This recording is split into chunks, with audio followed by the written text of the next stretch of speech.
Guys, this is another TvT in the Masters League, and I'm going to lose to a guy named Pro Sue, and he is Pro, and he is Sue. I think mostly I just lost because I was terrible. I had just woken up, and I was like, oh, I got a couple, a half an hour before work. I should play some games. And when you just wake up and start playing, pretty damn rusty. I should have done practice games first, but I didn't really care. So I'm going to watch from his perspective because, like I said, I'm sucking, so let's not watch me suck. Let's watch him do pretty good, right? Let's watch some random other Masters League terrain. His build is going to be Reaper into, what's it called? Shields? Combat Shields. Reaper into Combat Shields, which is not an opening I've ever seen before. It's kind of neat. I mean, maybe I've seen it before, but not one that I remember having ever seen before. Again, I do the supply depot to block in your worker so I get an automatic worker kill. In TvT, I do think this is worth doing because in TvT, I'm not going to be spending all my minerals anyway because I'm going to be saving up for that command center. So building the early second depot doesn't delay anything. But I definitely don't think I should do it in TVP, PvT, or TVZ even, really. Because you don't need the second depot in either of those matchups for a long time because you're going to be getting an add-on and you're going to be morphing an orbital.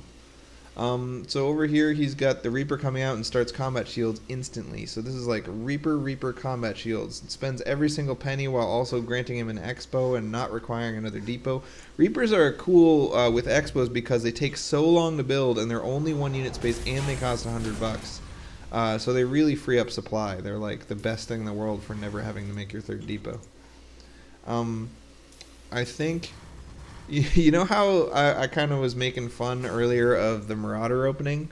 Like the two racks, or even proxy racks plus another racks, double Marauder opening, would totally crush this. There would be not a single thing you could do against concussive shell Marauders early on again with this opening. This opening also is, I mean, Reapers are a good pinning unit, because most Terrans don't build Marauders early. And so that means you're just going to have Marines until your first tank is out. And your first tank isn't going to be out until like 7 minutes or something. So the Reapers basically say you can't leave your base until you have either a Marauder or a tank. And since nobody gets a Marauders or tanks for a while, it really does a good job of allowing you to pin them until 9 minutes or so. And at 9 minutes, you've caught up from your fast expand. So basically, TvT is all about fast expanding. I feel like almost every TvT, either one side or the other or both sides, is going to fast expand because it's just so devastating. Because of gas is crazy important in TvT, and having 4 gas available a lot earlier is cool. And also, even if you're going for a mineral heavy thing like he is with the Marines, having extra mineral patches is crazy important. And they're just so defensively good. 1 siege tank can hold off infinite units. It's crazy. So anyway, he split his dudes up. He did a scan and saw that I had a tech lab with nothing on it and a starport above it. So he knows the Banshee's coming. He's going to come over here and hold off a Banshee. At this point, we're only 9 minutes in. I've fast expanded. We both fast expanded. I'm ahead on workers. But I'm behind on income because I guess I didn't transfer workers like he did. I'm ahead on army production. So yeah, head on workers and army production. But he's got combat shielded Marines, which are make you pretty much immune to non-cloaked Banshees.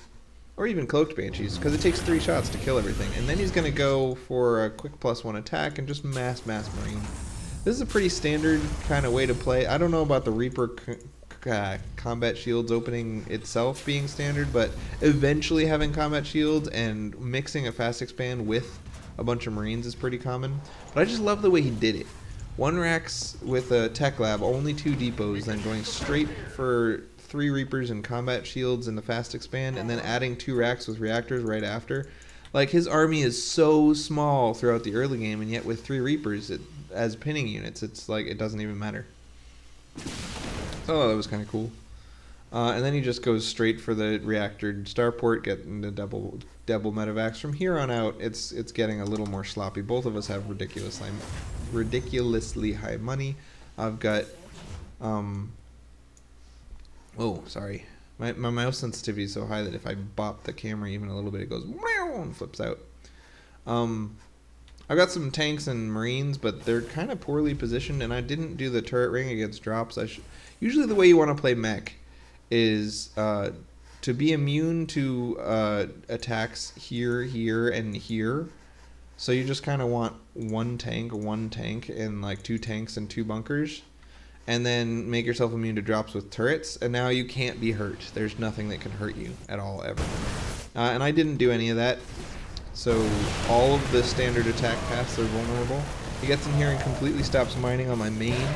And he should. This is 8 Marines. If you look at, like, my army size is $3,000. There's no way 8 Marines should stop mining on my main. Plus I've got maximum mule energy.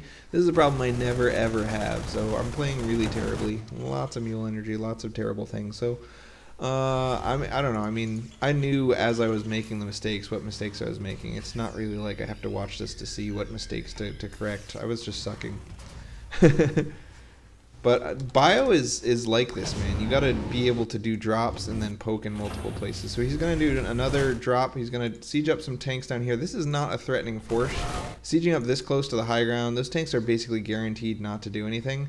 But their job isn't to do anything. Their job is to distract me while he does a double medevac drop. So he waits until I react to it, runs away the tanks, then unloads the drop, and goes boom, and stops mining on my base again.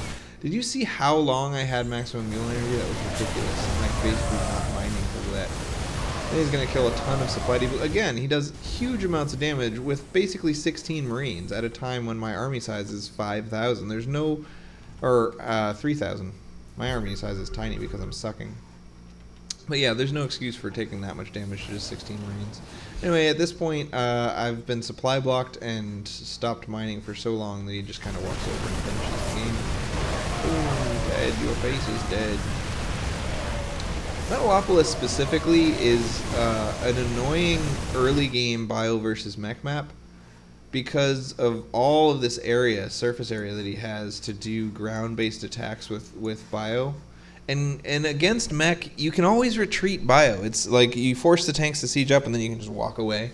So the mobility of bio is really nice until the mech player secures his gold and then cuts off these 2 attack paths and then just puts turrets all along here and all along here. And now suddenly it sucks to be the guy playing bio. So I think it's strong to open bio and transition into mech, or just to go open bio and then just add tanks or something. But in the very, very early game, this bio nonsense is crazy. Crazy good. He killed a command center that he really shouldn't have killed. Again, I've got all these tanks that I'm like not fighting with. And I let him kill my command center when I had all those tanks. I've been supply blocked all game. Pretty funny. Anyway, I'm not going to watch the rest of that. I just wanted to show his opening, the Reaper combat shields into Marines. I don't know. It's kind of okay. I like it. I like it. It's got huge boobies. Defending against Banshees with pure Marine, you tend to want 2 turrets in each base. Whereas if you get a quick Viking, and then you can just go with 1 turret in each base. He didn't really make any turrets because I didn't get cloak. And I don't know how he knew I wasn't going to get cloak, but maybe with the quick second command center, he just saved up enough scans so that it wouldn't have mattered. He would have had time to put turrets down even if. These turrets are kind of poorly placed, I feel like. How come it doesn't display the white box? Anyway, because they allow me to be able to unload drops here and here. And it's always nice when your turrets can pull double duty. I said duty. Because if you need to turret ring later on anyway to stop drops. So turret ringing to stop Banshees is totally fine. Totally fine, bro. Moo. Moo. If I'd had cloaked Banshees and he hadn't had scan saved up, that could have been bad. He was like really turret light. Crazy sauce.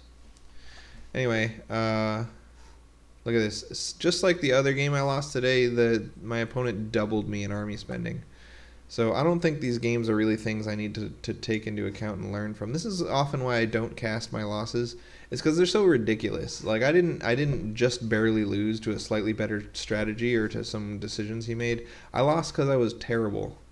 I had lots of terrible things. So I don't know how beneficial it can be to show terrible things. Anyway, bye.